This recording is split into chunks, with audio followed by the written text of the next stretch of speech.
World Cup, now just under a week away, is the world's most watched sports competition.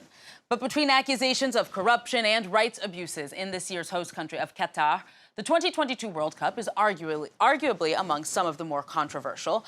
My guest today, Vincent Duluc, just published Le Dictionnaire Amoureux de la Coupe du Monde, or Loving Dictionary of the World Cup, which through a series of anecdotes in dictionary format recounts some 5 decades of World Cup history. And he joins me now on set for Perspective. Vincent Duluc, thank you for coming. So the word love is in the title. Where does such a strong emotion for the World Cup come from for you?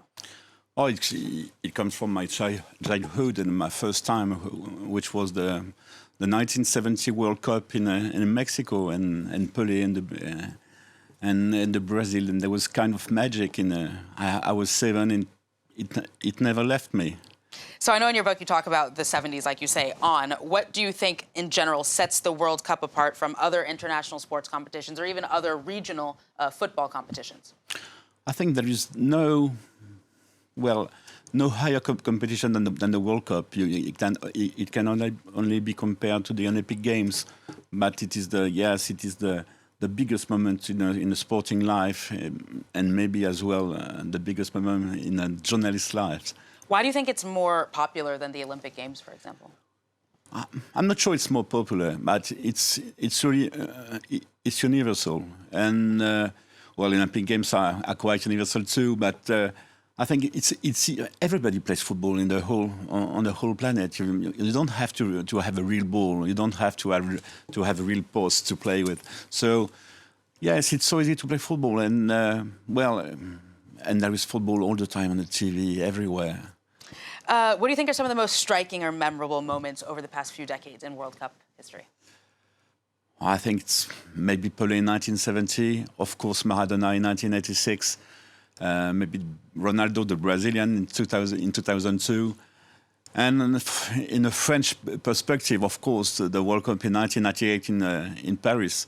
It was the first time there was so many people in the streets since 1945 and the end of the war. So yes, sometimes yes, it's a mark in the life of the nation.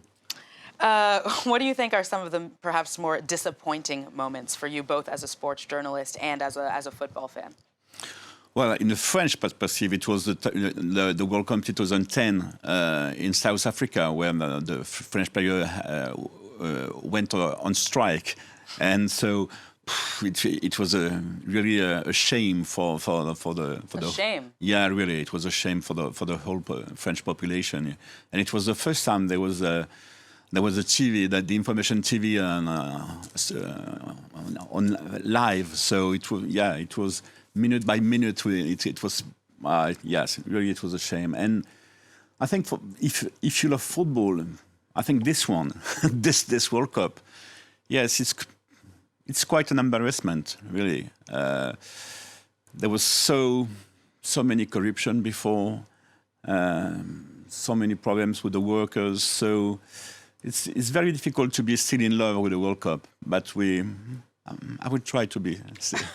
We're definitely gonna get to that, of course. But before we do, France, of course, is defending its 2018 victory. But the team this year will look a bit different than the winning team in 2018. Do you think Les Bleus stands a chance of winning? I'm not sure. I think the midfield is too weak. Kanté and Pogba will be missing, and it will. I think it will be too weak, and there is quite a curse for the defending champion. Out of the last 5 World Cups, 4 times the defending champion didn't go through the first phase. So I think it would be difficult for France, even if the group with Australia, Tunisia, Denmark is not so strong.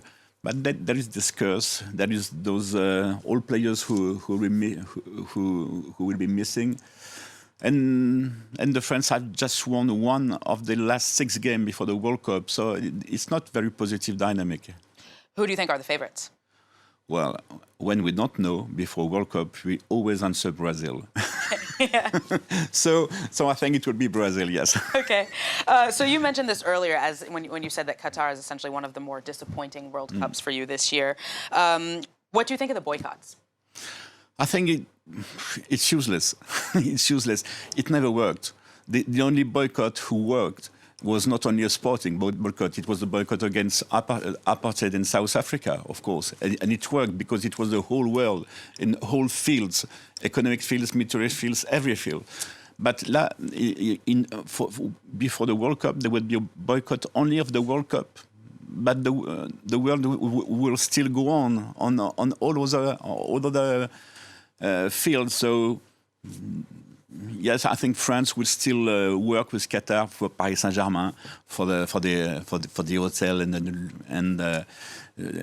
and the culture and the museum. So it will just be a boycott about football. I think it would be useless. I met recently the Amnesty International president Jean-Claude Massoulier. He said, well, it was his best life.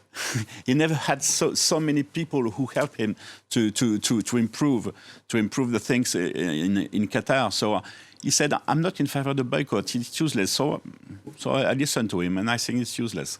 So that brings me to kind of the next question. One of the major criticisms about the World Cup is that it engenders sports washing, which of course allows dictatorships and other unsavory governments to kind of launder their image through association with sports. Do you think that this is a valid criticism? Yes, but there is something. I think there's something interesting in that way. I think it's the first time that regarding soft power, a country who organizes the World Cup will pay a so high price regarding his image. So I think Qatar won't win in every aspect of the World Cup. And that's perhaps thanks in part to the boycotts then. Yeah, yes, thanks of the because journalists from the whole world made their job. Yes, mainly. Yeah. Do you think that financial interests in general, you mentioned Qatar and PSG, Paris Saint-Germain in France, do you think that financial interests, money, has affected the integrity of football in general? I think it's very old debate. Sometimes I read the old papers in the 60s, in the 70s. And it's the same thing. Yeah, it was the same thing. It was just not the same amounts of money, of course. So, yeah, I think it's a valid criticism, of course. Vincent Duluc, unfortunately, that's all we have time for. I know you could spend hours talking about this, but that's all we have time for today. Thank you so much for coming on the show today. And we'll be keeping an eye on Les Bleus and, of course, all of the other teams playing in the World Cup just under a week away.